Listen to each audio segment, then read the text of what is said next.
we're going to dive into wrestling. Which we've only done, I think, once or twice before. Yeah. Welcome to the official wrestling podcast.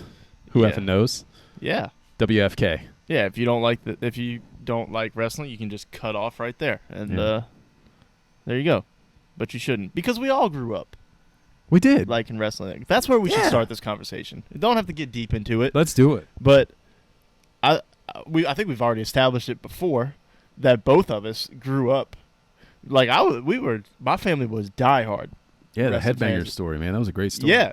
Like we've been to every show. We've traveled to multiple WrestleManias, like 2 or 3. The most famous one being the Rock and Stone Cold WrestleMania in Seattle. We were there for that. And I know we went to another one in Houston. Maybe there may have been one more, but I'm not sure. But yeah, I mean, that was like sitting down and watching all the shows and all the pay-per-views was like must. It was like a weekly thing for us. For sure. Like you planned your week around that.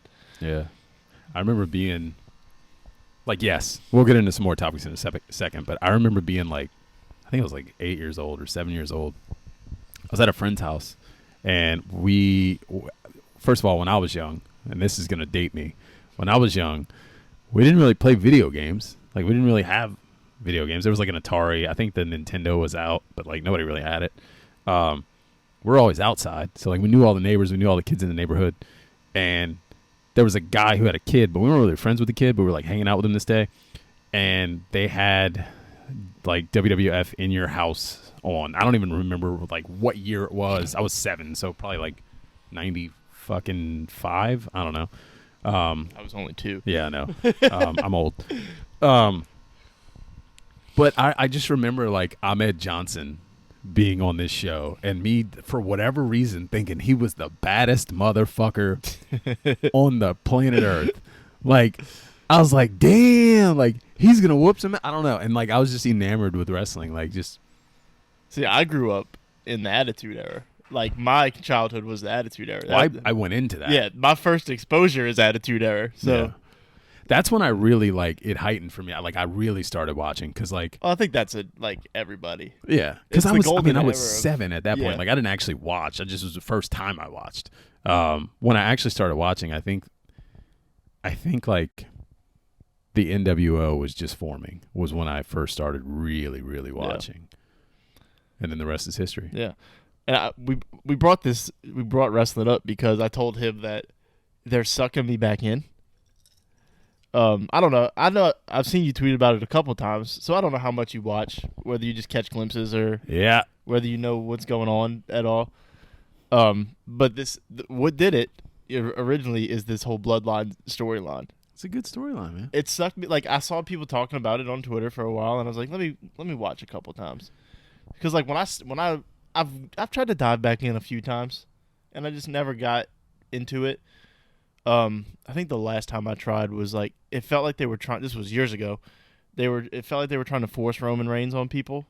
Yeah. So when I first saw that it was a Roman Reigns storyline, I'm like, like he wasn't for me. He's so much better now, though. Yeah. Now that I'm watching, I'm like, all right, this guy he's up there. He's actually got a character now. Back then, he just didn't really have a character. He was just a remnant of the Shield. He went out for a while with He had Hodgkin's lymphoma. That's what I thought. And it seemed like once he came back.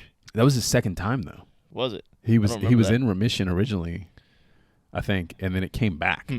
I don't even, like I said, I didn't even follow it that much. But yeah, this whole Bloodline thing, and then as I watch more and I learn like how they're related to people I grew up watching and stuff like that. Cool, yeah, it's cool. Yeah. So then there's and then you still have the thing with like some of your favorite superstars are still there. Like Rey Mysterio is one of my all-time favorites. So now he's got his little storyline going, and that's cool. So it's like all sucking me back in. It's WrestleMania season, so like all this shit is coming. Cody's awesome. Cody is awesome, man. Cody established himself, man. He did great. The whole him leaving and basically pioneering AEW, building his brand and coming back now as a main event star is phenomenal. Yeah. I don't know if you are the same way as me when it comes to this now. So like growing up, I was more into the matches. Now I'm more into the dialogue. Like I'll find my because what happened. I never really watch it live now. Like I'll probably watch WrestleMania live because now I'm invested and I got to see how this all plays out. Right. And I have Peacock, so I don't have to pay for it. It's just there. You subscribe. Well, yeah. Yeah, so do I. It's fine. It's like $7.99 a month or some shit like that. I got the yearly plan. Oh, good at for like you. At like a discount. Big baller. Anyway, I forgot what I was even saying. I like to cancel after WrestleMania season, to be honest. That's why I do. Well, the Peacock has The Office. It's the only way I can watch The Office. Oh, yeah. Fuck, what was I even telling you? I don't know what I was talking about. You said something about WrestleMania season. I don't know. Yeah, I don't fucking know. Fuck, I forgot. Dead air. We're on a podcast, bro. We can't just let it die. Well, now I'm. Well, and I was saying that they've sucked me back in with this. Cody's awesome. There's. I was saying the more into the dialogue now is what I was getting into. Oh yeah. It seems like they finally have some people that like you said, like have characters again that I like. Like we talked about LA Knight. Yeah. Like yeah. Yeah, and I can and I guess in a way I do kind of appreciate the wrestling a little more now that I know what it is. Yeah. You know what I mean? So I could tell who's a good like in-ring person, who's not. But yeah, like when they got me with the storyline, I find myself watching the recording of it, and sometimes I'll just fast forward through some of the matches. I'm like, I don't give a shit. Like I want to hear the storyline. I feel the same. I like the matches, and I've actually always been more of a storyline guy. Even when I was younger, like I loved the random storylines, the factions, NWO, DX, all that stuff. I remember there was a group called Kai and Tai. Did you watch back then? Mm-hmm. And this is probably because I was young. My most memorable moment, as I think I was probably like 11 when this happened. I should not have been watching this. There was a guy named Val Venus. You know who Val Venus is? I remember Val Venus. Okay. Porn star gimmick for anybody that doesn't know. Basically, the storyline was he slept with the leader of Kai and Tai's wife. So like they go back and forth for weeks. You know, different scenarios, talking crap to each other. Video packages of him like messing around with the wife, but not really, but just like alluding to it. And then like I remember one Monday Night Raw, they like captured him finally, and they like strap him up, and they have his arms up, and the guy, his whole thing was like, "I'm a choppy yo pee pee." We've talked about this already. Did we talk about this? Yeah. Oh shit. That's not a story I could forget, dude. I was like 11, and I'm like, I was just like, what the fuck, like. And it stuck with me ever since. I think the wildest things that stuck with me from like that time was like when they would crucify Stone Cold. Like look at that, like they could never do that now. They just cannot. I don't like. I love to go back and watch and be like, or like when Vince used to have the Kiss My Ass Club, like all those crazy things. I'm like, just imagine trying to pull that off now. Yeah, they did some wild shit. Like I follow a bunch of like old WWE things on Twitter. And they always posting stuff like that, and it's the craziest shit. But I forget who it is. I follow somebody on Instagram, and they're hilarious. It's a podcast, and it's like a group of like 3 or 4 guys, and they talk through like random or the clips I see. They're like talking through random moments in wrestling history, and they like crack me the fuck up because they're like, yeah, and this motherfucker was just like blah blah blah, and like. I don't know. I'll share it eventually. I'll find it and I'll share it. But I love that. There's some hilarious moments that they just go back through. It make me die laughing and just reminisce. But do you have like a top? We've kind of talked about it before because you talked about Bray Wyatt. Just to close out our wrestling segment that we didn't really get much into, but we'll talk again. It is what it is. Do you have like a top 3 favorite right now, like current? Not current. So like for me, I'm not going to include Rey Mysterio. He's one of my all-time favorites, but I'm not going to include him in my. Yeah, I would not in my include current. him currently. Still love him, but I'm trying to think of like the new people. You know, you can count Roman if you like Roman. I do like Roman, but he's not. I don't know. I genuinely don't know. I'll give you a 1. I'll give you 1, and I've alluded to it twice already in this podcast. I think my favorite right now, and he's underrated, or he's probably not underrated by people that watch, but I think I want to see how he develops and if he gets pushed and like the storylines and how they go. I love LA Knight. Yeah. I love LA Knight. He's one of like the villains. He's definitely my favorite. Villain or not, he's kind of Yeah. like I don't know. He's not like a true villain, but he's just like he's kind. He. This is maybe a good comparison, maybe a bad comparison. People might rip me for it. He reminds me of Stone Cold, where he just doesn't fucking care. It's supposed to be the Stone Cold, but it's different. It is different, but that's what it is. Yeah. But Yeah. no, that's I agree. I could definitely see him making the turn to be that something like that. I think I've heard Stone Cold talk about before where like he was never supposed to be like a fan favorite. Like he was supposed to be a heel the whole time, but people loved him so much that they just couldn't ever Yeah. get it to not ever, but it was hard for him to go that direction. There's also like Same with The Rock. Like they always said The Rock was so charismatic. It was hard to there's booking strategies. If we can get nerdy for a second, people might call me a mark for this. That's right. I'm throwing out some of these weird terms. There's booking strategies where like heels or bad guys will purposely do certain things, Right. and like Stone Cold didn't necessarily do those things. Like yeah, he might like he had a character where he just didn't fucking care if you liked him, but that made him more endearing. But he never like did the classic things that a bad guy would do. Yeah. If that makes sense. Yeah, and then he does the whole where you're like fighting the corporation, Right. You know, so it's hard to not love that guy. And when he did finally turn, it sucked. Yeah, It was terrible. I wasn't even watching anymore. I was like, this is bad. Yeah. And I just that's actually when I slowly started fading away from I don't know wrestling. when I started fading away. So like, my favorite, LA Knight's one of my favorites too. Bray Wyatt, obviously. Yeah. But he's in this weird situation now. It is weird. He's not on TV enough. I don't know what the hell's going on with him. Yeah, I like His stories are slow. one of my favorites right now is Montez Ford. Yes. Yeah. Like that dude is a superstar in the making. Yeah. Like you agree. could tell, like he's got that. You say LA Knight is very Stone Coldish. He's almost The Rockish, where he's got like those. He does that comedy Yeah. kind of thing. I like that. He's a completely different style of wrestling than The Rock, obviously, but it's like that where him and what's his partner's name? I can't think of it. Yeah, I lost it too as soon as you said it. I was thinking it. I can't think. Something with a D, I think. But anyway, Shit. they go back and they clown people and it's fun. So he gives me the Rock vibes, or even like a Chris Jericho kind of vibe where they would do that all the time. Yeah. I like him. Seth Rollins is awesome. I don't know I don't know how I feel about this weird like crazy person character he's doing right now. He's the Joker. He just stole the Yeah, Joker. that's true. And that's who he is. But he's one where like his in-ring stuff I enjoy a lot. Yeah. So those three are up there for me. I wouldn't be able to tell you. Oh, Ricochet. Ricochet is one I love. Not anything to do with that. Is strictly in. It's all in ring. It's the same reason that Jeff Hardy's my favorite of all time.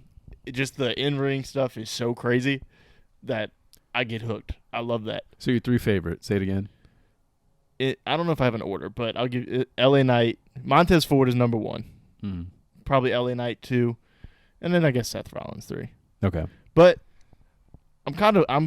Cody's starting to take over for me. I'm really buying into the Cody thing.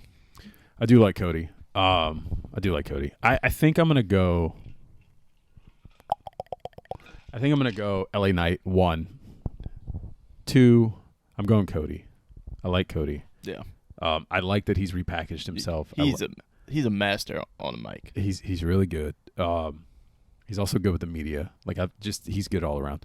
3. I think I'm going Montez, but I think I need Montez to take a step forward. I think what it's going to take is he's going to have to turn heel. I don't know. I think he's going to have to. He doesn't have to stay a heel. He needs to separate. Well, he needs to separate. Yeah, and he needs to not he's got not to even change separate. He slightly. can do the tag team thing, but he needs to have his own. Well, he's already kind of doing his own thing, but it's not. It doesn't feel like it's him. It feels like this is just like a side thing. I would love in like the limited time I've watched. It's been like a couple months, 2-3 months now. I would love to see him and LA Knight go back and forth. Yeah, that would be a blast. Yeah, I would love that. One other one that's getting kind of old now is KO. I love Kevin Owens. Yeah, I do too. He feels like he's missing something though. Like a lot of those NXT guys that came up, They all feel like, and I know that obviously Montez is NXT and LA Knight's NXT, so maybe I'm just talking shit here. But last one, just to give like the women some love. Oh, in NXT right now, Soul Rucka or whatever her name is. Have you seen her? No, I haven't watched NXT. Well, I've lately. I don't watch NXT, but she, I guess algorithm. She just kind of shows up. She must be hot. She definitely is. Yeah, that's why. But, that's yeah, what but so now I follow. Dude, it's like the most athletic okay thing I've ever seen. Dude, if we're talking like she is awesome. If we're talking women, dude, you got to give credit to Bianca Belair. Yeah. She is phenomenal. She's phenomenal. I mean, she can go toe to toe with a lot of the men. Rhea Ripley too. Sasha, even though she's gone now. You know what? You know what about Sasha or Mercedes Money or whatever the fuck you want to call her? She feels corny. I can see that. I love her. I genuinely do. And like my wife, I feel like I had this weird like crush on Sasha. Like I thought she was hot. Like I liked her in ring. I just always enjoyed seeing her on TV for whatever reason. But like the more I saw of her, the more I was like, oh, I don't like it. I think for some of the like I don't want this to sound like negative, but it's for me a lot of stuff the women do. Not all the women, but like the women that are good are the ones that don't seem corny. Right. Like, well, you have to be and that's what I forget who said this. They talk a lot about like the best character is you being yourself turned up to 11 or whatever. Yeah. You know, like I like Becky because Becky's sweet. Becky's a sweetheart. I've actually met Becky Lynch. Have you? Yeah, she's a sweetheart. My wife. So when I worked for the Baby Cakes, Becky Lynch and Mojo Rawley came out and they threw out a pitch and like they hung out for a little while and like we had to escort them around. And my wife knew they were there and she was at the game and she was waiting and Becky's being escorted around the back. Like nobody's supposed to see her. And my wife grabs her. And I'm like, first of all, that's a bad idea. Do not do that. Don't grab a random celebrity wrestler, boxer, fighter. Don't grab someone out of the blue. Like that's going to scare them. You don't know what reaction you're going to get. Don't do it. But my wife is so sweet, and she was just like, I'm so sorry. I was just like, I love you so much, and like just wanted to explain to her that she liked her, and now she's my wife's favorite by far because Becky told her how gorgeous she was, and they had a nice conversation. Nice. And, like I don't know, Becky's the sweetest ever. The thing with the women is it's like there's a very clear cut top. You know what I mean? Yeah. It doesn't have the depth of. And it's weird. Like there's not a lot that there's a lot of them that can be good in ring, and then there's some that are good on the mic but not good in ring. Yeah, there's not a lot that are in that like sweet spot. Like Becky's up there, Rhea's good. Rhea's pretty good. I like man. Rhea. You can see she's definitely got some like growing to do, but I agree. she's about to get this push. It seems like we haven't mentioned one that's. Some people might think she's where she is because of her name, but I gotta give her all the credit in the world. Charlotte is phenomenal. Yeah. Charlotte's great in ring. She's great on the mic. Yeah, she's good. Like, she's phenomenal. Like, she's not just okay at one or the other. She's great at both. I'm trying to think like the ones that are at the top that I don't know how I feel about Bayley. I've never known how I felt about her. I don't like Ronda. I feel like she's forced. Yeah. Also, watching her in the ring is rough. Like, it just doesn't. I know that she's supposed to be that, but it just. I imagine if you have a match with Ronda, you're like, fuck, like this is not gonna be fun. Well, I think they pair people like that, people like Ronda, because she's Raw. They pair people like her with people that are gonna protect her, or like people that are gonna be more technically sound. That way, they can make her look better. Yeah, but going back, Soul Rucka. I think that's how you say it. It's SOLRUCA, I believe. It's like awesome. The stuff she does is incredible. So, there's that. That was our fun wrestling conversation. There you go. Yeah. No Mandy Rose love. Yeah. Sorry, I'm saying that because I followed Mandy Rose for a while, and then I saw her descent into not OnlyFans world, but like whatever her page is, where she was posting like nudies and like sexually explicit content, and then she got released, and I was like, oh, that's interesting. Oh, good for her though. Yeah, I mean, making money. Do you, boo boo? Who is Soul Rucka? Let me open. Oh, Twitter. All right. Sorry, we can end this conversation. You should have just went to Twitter originally. That's where everything is. Pre-show lift. Yeah, you know. Anyway, just watch what she does in the ring. It's awesome.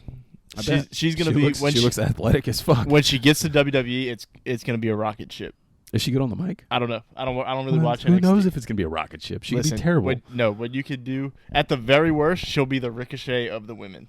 That's boring. No, not to me. Ricochet is, first of all, Ricochet He's is fun boring. to watch. He's fun to watch. That's what I mean. At the very worst, she will be fun to watch in the ring. I wanted so much more for Ricochet. We can end this conversation because I'll go off on so many tangents. I wanted so much more for Ricochet, but like it just never came to be.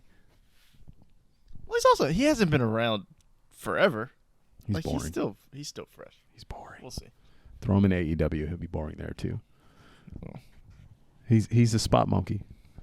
hey. It's fun to watch. No, I could never do the stuff he does, so kudos to him, but that's it. Anyway, yeah.